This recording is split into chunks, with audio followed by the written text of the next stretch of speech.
네, 오늘 본문의 제목으로 저는 오늘 사랑을 전하는 공동체라는 말씀을 여러분들과 함께 나누기를 원합니다. 작년 11월에 미국 대통령이죠. 도널드 트럼프 대통령이 한국을 방문했을 때 이 청와대에서 공식 만찬의 자리에 오르면서 이 대한민국 우리 국민들에게 많은 관심을 받고 가치가 급상승한 음식이 있다고 합니다. 여러분 혹시 그 음식이 뭔지 아십니까? 그게 새우라고 하더라고요. 상당히 제가 좀 생소했어요. 근데 엄밀히 말하면 이게 독도새우라고 얘기합니다. 근데 제가 얼마 전에 우연히 EBS 채널을 보다가, 상당히 거룩하죠, EBS 채널, 잘 안 봤던 EBS 채널을 보다가 극한 직업이라는 이 프로그램을 우연히 보게 됐어요.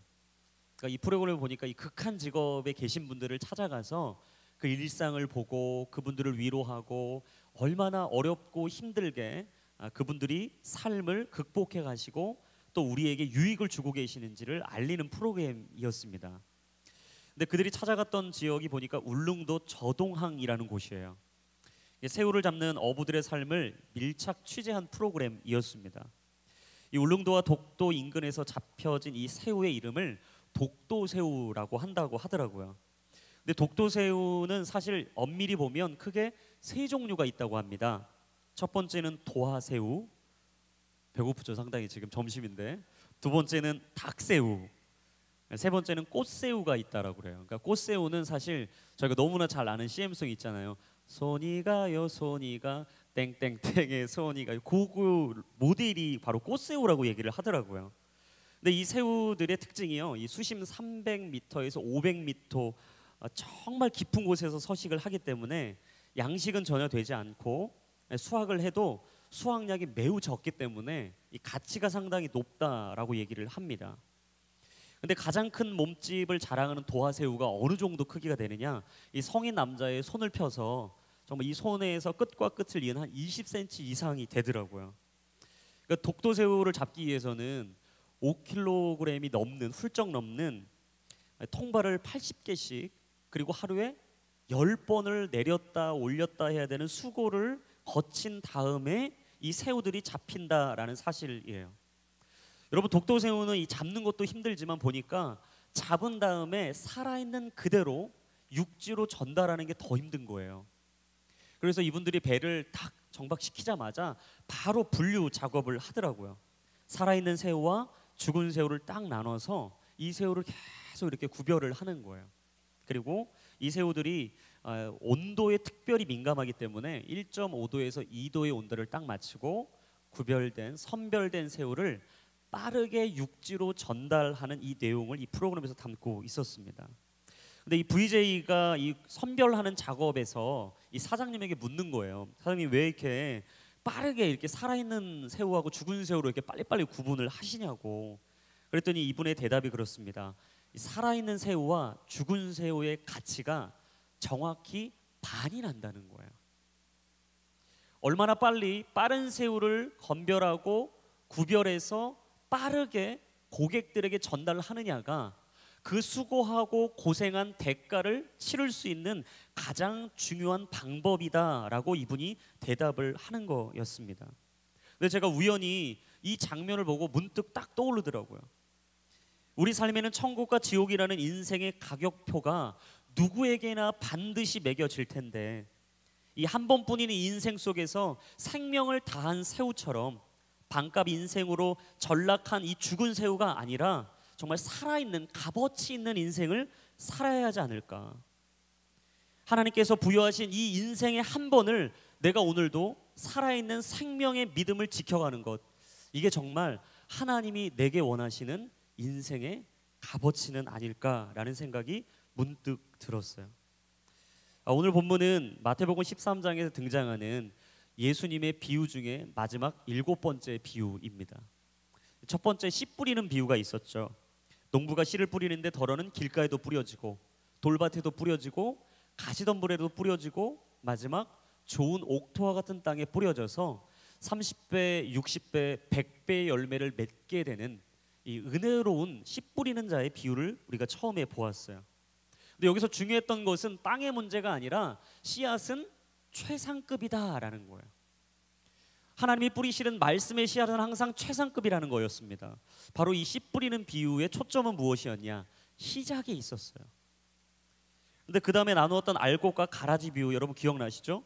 알곡이 자라지만 항상 그 안에 사단이 가라지를 몰래 뿌려서 알곡과 가라지는 항상 같이 자라게 된다.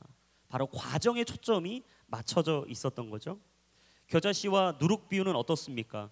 작은 겨자씨 하나의 생명력으로 많은 사람을 살리게 하고 적은 누룩을 통해 많은 밀가루 3, 4톤을 부풀게 했던 그 놀라운 영향력, 그것은 바로 우리 삶 속에 주시는 하나님의 인생의 과정을 초점으로 맞춘 비유였습니다. 우리가 저번 주에 나누었던 숨겨진 보물과 좋은 진주 비유도 마찬가지였어요. 제가 말씀드렸듯이 우리의 삶 속에서, 우리의 일터 속에서 하나님은 언제나 숨겨진 보물을 가지고 계신다고 말씀을 드렸죠. 그리고 좋은 진주는 땀 흘려 노력하고 자신이 가진 모든 것을 내어놓을 수 있는 결단이 있을 때 그 아름다운 진주를 얻을 수 있다고 말씀을 드렸습니다. 바로 이 비유 또한 진정한 희생의 과정이 있을 때 얻을 수 있는 과정의 초점이 맞춰져 있었어요.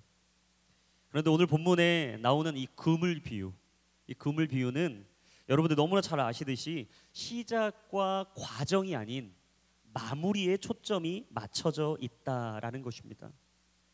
사람은 인생의 시작도 중요합니다. 살아가는 과정 또한 너무나 중요합니다.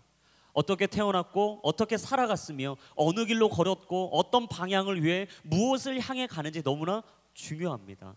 하지만 시작과 과정만큼이나 중요한 것은 무엇일까? 인생의 마침이라는 사실이에요.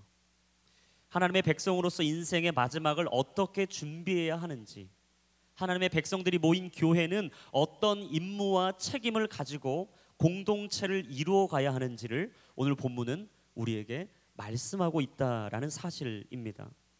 그리고 저는 오늘 교회라는 초점을 가지고요, 이 공동체라는 초점을 가지고 오늘 크게 한 세 부류로 나눠서 오늘 본문을 나누어 보기를 원합니다.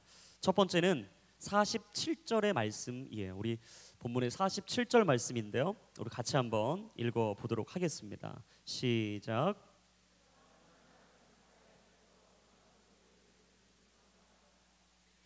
여러분 보시면 첫 번째는 무엇인가? 교회는 모든 사람을 수용하는 공동체라는 거예요. 우리 같이 한번 선포해 볼까요? 교회는 모든 사람을 수용하는 공동체입니다. 여러분 47절에 보시면요, 아주 중요한 단어가 세 개 나오죠. 첫 번째는 바다라는 단어예요. 신학자들은 이걸 온 세상으로 이야기합니다. 두 번째는 물고기가 나옵니다. 이건 온 인류를 말해요. 마지막 세 번째는 그물이 등장하죠. 그것은 바로 오늘 이 시대에 우리가 구성하며 이루어가고 있는 우리, 바로 공동체, 바로 교회를 이야기한다라고 말을 합니다. 그러니까 다시 말씀을 읽어보니까 바다, 온 세상에 던져져서 온갖 물고기, 온 인류를 구원하는 그물, 그 그물이 무엇이라고요? 바로 교회라는 거예요. 여러분 그런 의미에서 교회는요, 온 세상에 던져져서 온 인류를 구원하는 그물입니다. 그래서 47절에 보니까 여러분 중요한 단어가 이 물고기예요. 물고기. 그런데 이 물고기의 앞에 보면 어떻게 수식을 하고 있느냐? 온갖 물고기라고 나옵니다. 그래서 제가 개역 개정을 보니까 각종 물고기다. NIV 성경으로 보니까 every kind, 그러니까 모든 종류를 가지고 있는 물고기. 나눌 것도 없고 내가 굳이 구분할 것도 없고 종류와 상태를 상관하지 않고 모든 종류의 온갖 물고기를 잡는 것이 무엇이다? 그물이다라는 거예요. 그러니까 제가 이걸 묵상해 보니까 이런 의미에서 교회는 어떤 교회일까? 교회는 보편성을 가져야 한다라는 거예요. 교회는 누구나 올 수 있는 곳이 되어야 합니다. 교회는 누구나 쉽게 드나들 수 있는 곳이 되어야 합니다. 교회는 어떤 사람이든 어떤 모습이든 누구나 쉽게 드나들 수 있는 곳이 바로 교회가 되어야 한다라는 거예요. 근데 제가 어떤 목사님이 자신의 목회 철학을 얘기하는 이 책을 좀 보다가 정말 와닿는 부분이 있었어요. 그러니까 이분이 이렇게 얘기를 하더라고요. 자신의 교회 목회 철학이 무엇인가? 교회는 문턱이 낮아야 한다라는 거예요. 여러분 그런 부분에서 여러분 이 부분을 동의하십니까? 저는 너무 동의했거든요. 여러분, 교회는 문턱이 낮아야 돼요. 언제나 누구나 쉽게 드나들 수 있는 교회가 되어야 합니다. 이 지상에 예수님께서 교회를 만드실 때, 공동체를 이루실 때 누구나 구분 없이 하나님께서 맡기신 제자들을 감당하셨다라는 사실이에요. 그래서 우리는요, 오늘도 교회에 어떤 것을 보아야 되냐, 항상 모든 사람이 드나들 수 있도록 문턱을 낮춰야 한다라는 거예요. 높은 자나 낮은 자나, 가진 자나 못 가진 자나, 배운 자나 배우지 못한 자나, 누구나 차별 없이 구분 없이 드나들 수 있는 곳, 그것이 바로 교회가 되어야 한다라는 거죠. 근데 이분이 이런 교회를 이루기 위해서 하시는 실천이 있다는 거예요. 그러니까 보니까 7일 동안, 그리고 24시간 내내 항상 교회의 문을 열어둔다는 거죠. 그러니까 사실은 저희가 이전만 해도, 저희가 10년, 불과 15년 전만 해도요, 동네에 여러분 있는 교회들 찾아가 보시면 얼마나 좋았어요. 기도하기가 참 편했잖아요. 언제나 문이 오픈돼 있고 열려 있고. 근데 요즘 하도 이제 뭐 범죄율이 높아지고 이 교회에 막 기구나 막 시설을 망가뜨리는 일이 너무나 많아지니까 많은 교회들이 문을 닫고 있습니다. 근데 이분이 절대 자신은 목회 철학 중에 교회 문을 안 닫는 게 목회 철학이라는 거예요. 이분이 아무 일도 안 일어나서 그런 게 아니었어요. 들어보니까 뭐 악기를 훔쳐가는 일, 뭐 있는데 뭐 마이크 몇 개 집어가는 일, 어떤 사람은 뭐 교회에 나쁜 마음으로 와가지고 막 냉방 에어컨을 24시간 틀어놓고 간 거예요. 그러니까 새벽기도 하려고 갔더니 왜 이렇게 춥지? 상당히 하나님이 은혜를 주시나? 딱 들어갔더니 여러분 봤더니 냉동이 돼가지고 막 에어컨이 한 두세 번 터졌다고도 하고, 겨울 때는 난방을 계속 쉴 수 없이 틀어놔서 사람이 막 얼굴이 다 갈라질 정도로 너무나 힘들고 어려운 전기세가 막 폭탄이 나오는 거죠. 막 분노로서 막 사람들이 오면 기물을 막 파손하는 거예요. 정말 이분이 하셨던 얘기 중에 더 놀라운 건 강대상의 볼일을 보고 가는 사람도 심지어 있었다. 그래서 나는 교회의 문을 열어두는 걸 포기하지 않을 거다. 왜냐? 교회마저도 문을 닫는다면, 교회마저도 그들이 드나들 수 없는 곳이 된다면, 교회마저도 한 영혼이 와서 쉼을 얻을 수 없는 곳이 된다면, 바로 이 교회는 구원의 방주로 세우셨는데, 은혜의 도구로 세워주셨는데 그 역할을 하지 못한다면 어찌 교회가 될 수 있겠는가? 그래서 이분이 항상 이렇게 기도한대요. 하나님, 이 교회를 한 번이라도 드나드는 사람이 있다면 하나님을 알게 하여 주옵소서.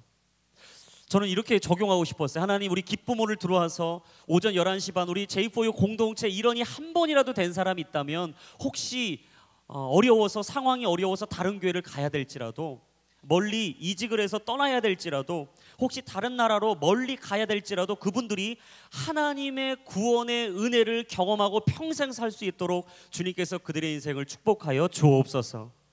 여러분, 저는 이게 바로 우리의 기도 제목이 돼야 된다는 사실이에요.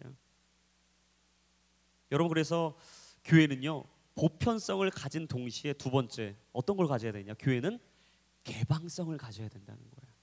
항상 열려 있어야 돼요. 교회의 본질은 무엇입니까? 열린 교회예요. 그러니까 예수님이 공생에 사실 때 초대교회를 이루셨잖아요. 그러니까 초대교회 이루시고 문 걸어 잠그고 장소 딱 가둬놓고 오는 사람들 못 오게 했습니까? 야, 오늘은 예배 자리 앉을 자리가 없다, 다른 교회 찾아가라, 그러신 적 없죠. 예수님이 언제 사역하시면서 힘들고 어렵고 버티기 감당하기 힘든 그 순간에도 언제 사람들을 물리치신 적 있으십니까? 없어요. 예수님의 교회 철학은 무엇이었는가? 모든 사람이, 모든 열방이 다 내게로 올 수 있도록 문을 열어두셨다라는 거예요. 여러분, 그런 의미에서 4월 15일 전도 집회 중요합니다. 여러분, 이 자리를요, 저는 강건해서 채우는 여러분의 결단이 있었으면 좋겠어요. 우리가 스스로 그 사람 판단할 필요도 없고요, 이곳에 올 사람 오지 못할 사람 구분할 필요도 없고요, 우리 공동체 득이 될 사람 득이 안 될 사람 구분할 필요도 없고요, 이 사람이 과연 내 말을 들어줄까 안 들어줄까 여러분이 지레 마음의 문을 닫을 필요도 없습니다. 왜 그렇습니까? 하나님은 여러분들을요, 개방적인 하나님의 사람으로 부르셨어요. 초대교회에 열린 교회로 부르셨어요. 교회의 문턱은 낮아야 합니다. 그리고 모든 사람이 드나들 수 있는 보편적인 교회가 되어야 돼요. 그래서 저는 이 시간에 여러분들이 정말 기대하고 여러분들이 많은 사람들을 초청하셨으면 좋겠어요. 이 자리가 천국의 잔치가 이루어지는 자리. 근데 여러분 또 뭐 이런 얘기를 들으시다가 이렇게 질문을 건네시는 분들이 있으실 수도 있어요. 목사님, 보편성도 좋고 개방성도 좋은데 그건 한계가 있지 않습니까? 아무리 모든 게 다 좋다고 해도 정말 될 만한 사람들을 좀 가려서 받아야지 교회라고 모든 사람을 다 받아야 되는 겁니까? 이게 물으실 수도 있어요. 근데 여러분, 사실 이런 질문이 지금 우리에게만 있었느냐? 아니라는 거예요. 어느 시대에나 이런 질문은 있었습니다. 마찬가지로 초기 기독교에도 이런 비슷한 질문이 있었어요. 우리가 과연 모든 사람을 다 받아야 하는 거냐? 우리가 아무나 드나들 수 있도록 그 사람을 검증하거나 확인하거나, 비록 그 교리적인 이단적인 문제는 제외이고요, 그런 사람의 상황에 맞지 않은데도 불구하고 우리 공동체의 모습을 넘어서 그 사람의 모습을 포용하고 수용할 필요가 있느냐? 우리가 굳이 그 사람들 때문에 희생과 헌신을 감당할 필요가 있느냐는 질문이요, 여러분 계속 됐었어요. 근데 이 질문에 초기 기독교 신학자였던 오리겐이 이렇게 대답을 했습니다. 교회는 영혼의 종합병원입니다. 다른 사람들이 이 대답을 딱 듣고요, 아무 대답도 할 수 없었다라는 거예요. 여러분, 이 땅의 교회는 역사적으로 항상 불완전한 모습과 연약한 모습을 동시에 가지고 있었어요. 그래서 예수님께서 뭐라고 말씀하셨습니까? 누가복음 5장 32절 말씀에 나는 의인을 부르러 온 것이 아니라 죄인을 불러 회개시키러 왔다라고 얘기를 하셨어요. 또한 마태복음 11장 28절입니다. 한번 같이 읽어볼까요? 시작. 수고하고 무거운 짐진 자들아 다 내게로 오라. 내가 너희를 쉬게 할 것이다. 알곡과 가라지 구분하지 않으셨습니다. 의인과 악인 나누지 않으셨어요. 좋은 고기와 나쁜 고기 가리지 않고 예수님께서 말씀하셨어요. 다 내게로 와라. 힘들고 지친 자들아 다 내게로 와라. 헐벗고 굶주린 자들아 다 내게로 와라. 갈 곳이 없어서 드나들 곳이 없는 자들아 다 내게로 와라. 내가 너희의 쉼터가 되어 주겠다. 여러분, 그런 의미에서 오늘 그물은요, 은혜의 그물입니다. 교회는 은혜의 공동체입니다. 예수님은 자신의 12제자를 콜링하실 때 개성과 특성에 맞게 콜링하셨어요. 한 사람 한 사람 한 땀 한 땀 흘리시면서 그들을 불러주셨어요. 놀라운 사실은 가장 먼저 제자들을 부르신 그룹이 어떤 그룹인가? 어부였어요.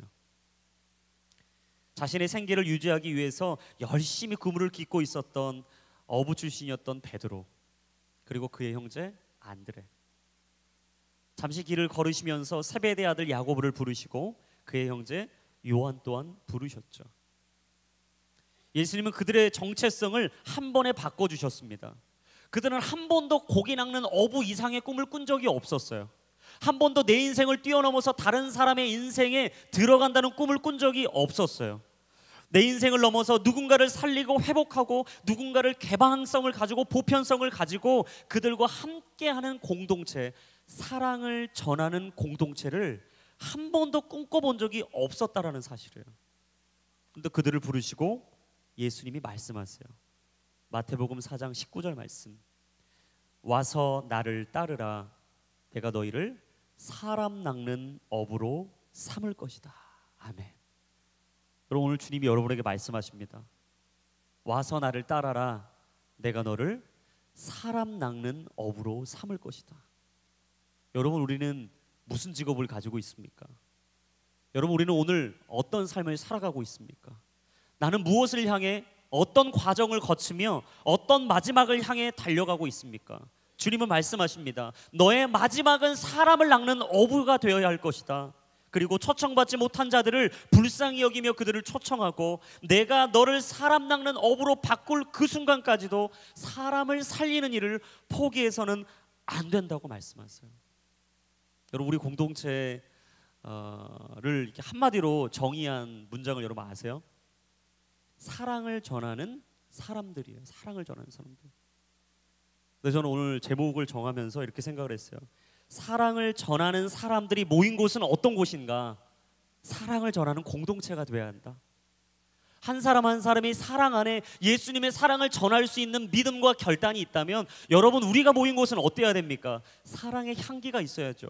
사랑의 편지가 있어야죠. 서로가 서로를 판단하고 정죄하고 물러서기보다는 모든 것을 기뻐 받아줄 수 있는, 모두를 웰컴할 수 있는 그런 아름다운 교회가 되어야 한다고 저는 생각을 합니다. 여러분, 저는 오늘 여러분의 순모임이 사랑을 전하는 순모임이 되기를 축복합니다. 오늘 여러분이 서 계신 삶의 자리 구석구석이 사랑을 전하는 인생의 아름다운 향기의 자리가 될 수 있기를 주님의 이름으로 축원합니다. 두 번째입니다. 우리 본문의 48절인데요. 우리 48절의 말씀 다시 한번 읽어보겠습니다. 시작.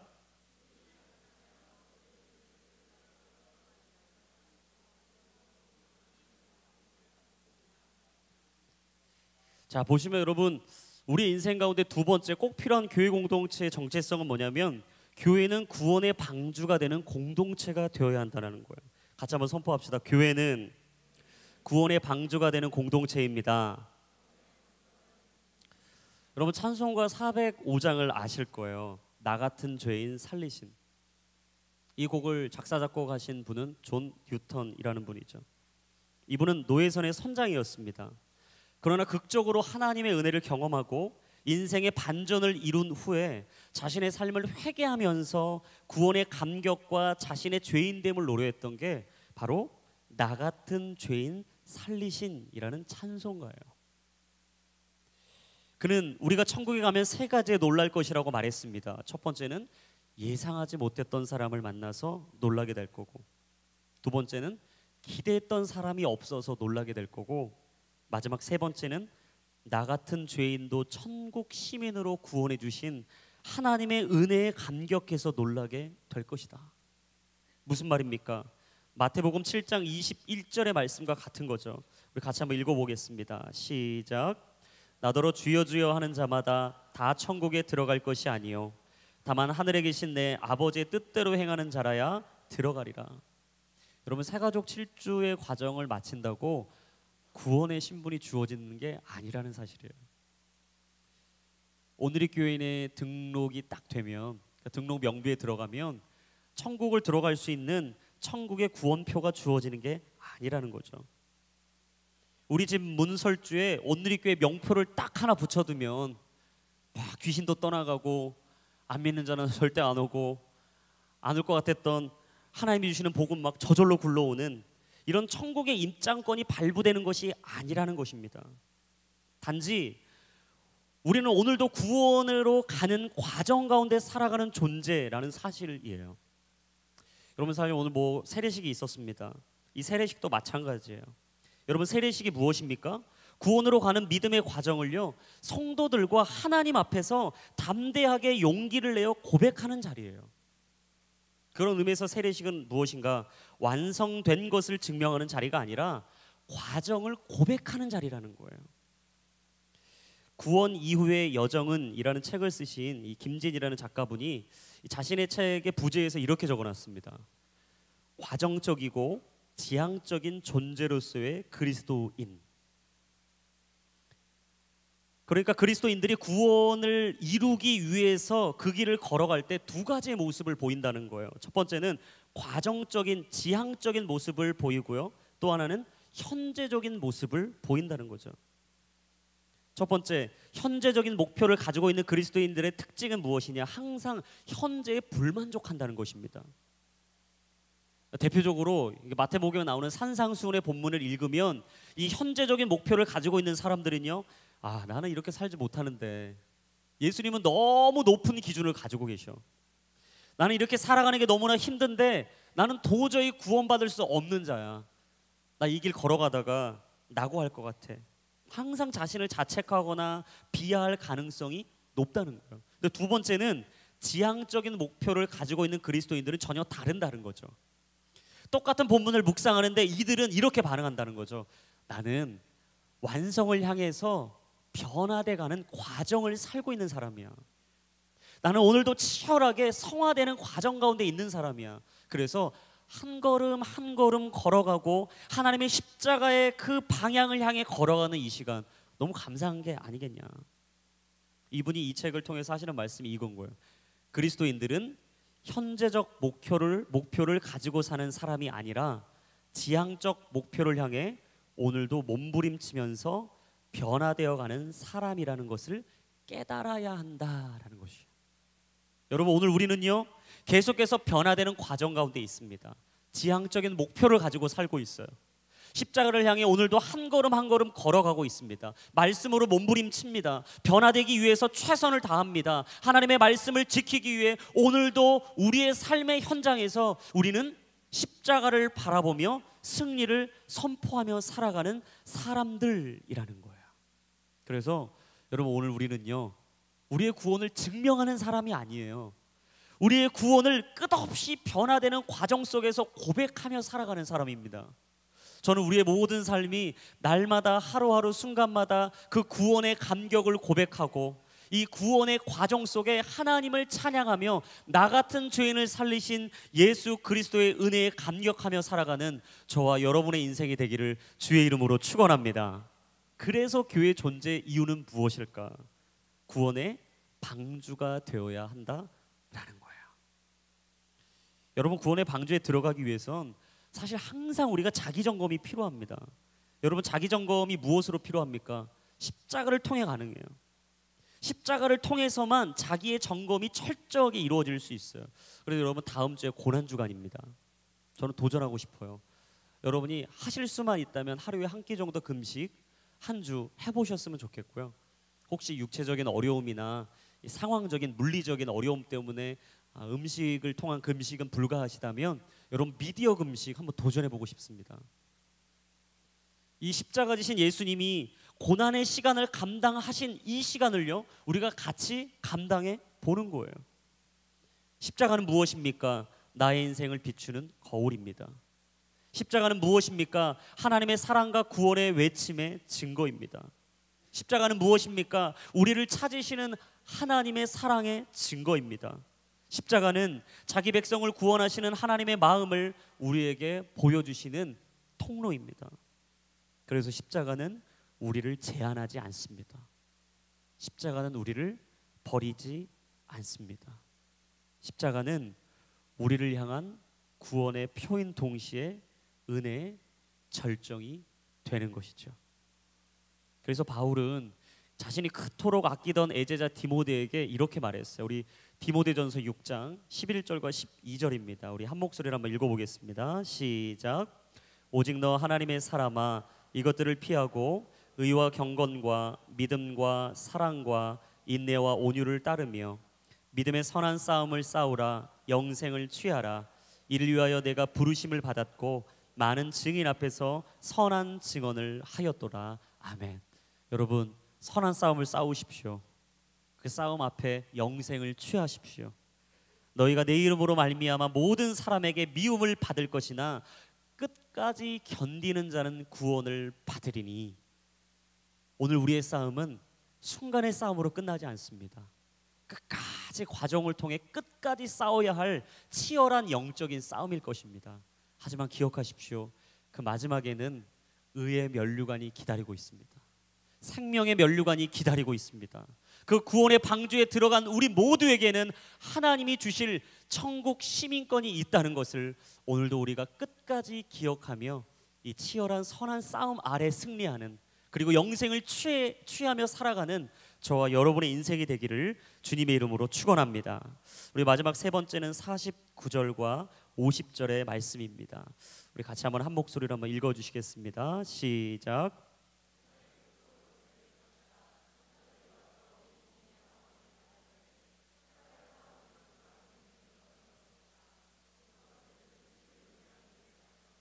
마지막 세 번째, 교회는 어떤 모습을 가져야 하는가?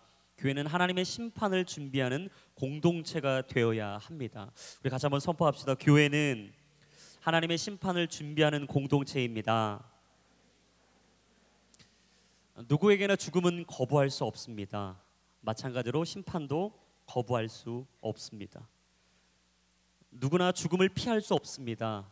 마찬가지로 심판을 피할 수 없습니다. 누구나 죽음을 부정할 수 없듯이 심판을 부정할 수 없는 것은 성경이 분명하고 선명하게 우리에게 알려주신 죽음과 심판, 그리고 첫째 사망과 둘째 사망이 우리 모두에게 있을 것이라고 말씀하셨기 때문이죠. 성경은 이야기합니다. 너희들에게 육체의 첫째 사망과 함께 하나님의 심판 앞에 받게 될 둘째 사망이 있을 것이다. 히브리서 9장 27절의 말씀. 한번 죽는 것은 사람에게 정해진 것이요 그 후에는 심판이 있을 것이다. 계시록 21장 8절 우리 같이 읽습니다. 시작. 그러나 두려워하는 사람들, 신실치 못한 사람들, 가증한 사람들, 살인한 사람들, 음행하는 사람들, 점술가들, 우상 숭배하는 사람들, 모든 거짓말쟁이들은 불과 유황이 타는 못에 던져질 것이다. 이것이 둘째 사망이다. 어떤 분이 이 죽음과 심판에 대해서 이 대화를 나누다가 이렇게 말을 했다고 해요. 인간은 누구나 죽음 앞에 서면 포기하는 두 가지가 있습니다. 그 중에 첫째는 현재이고 그 다음은 미래입니다. 여러분, 모든 사람은 죽음과 심판 앞에서 현재와 미래를 포기하게 되죠. 그리고 이분이 이렇게 대화를 이었습니다. 모든 인간은 반드시 죽습니다. 이곳은 동서고금을 막론하고 변하지 않는 불변의 진리입니다. 하나님의 심판에는 중간지대가 없습니다. 다시 말하자면 예수님의 보혈의 피 십자가로 말미암아 구원을 얻어 천국에 가든지 불과 유황이 활활 타오르는 지옥에 가든지 둘 중 하나일 뿐입니다. 그렇다면 우리는 죽음과 심판을 맞이하는 태도와 자세를 다르게 해야 합니다. 영원한 관점으로 현재를 살고 종말론적인 관점으로 미래를 준비해야 합니다.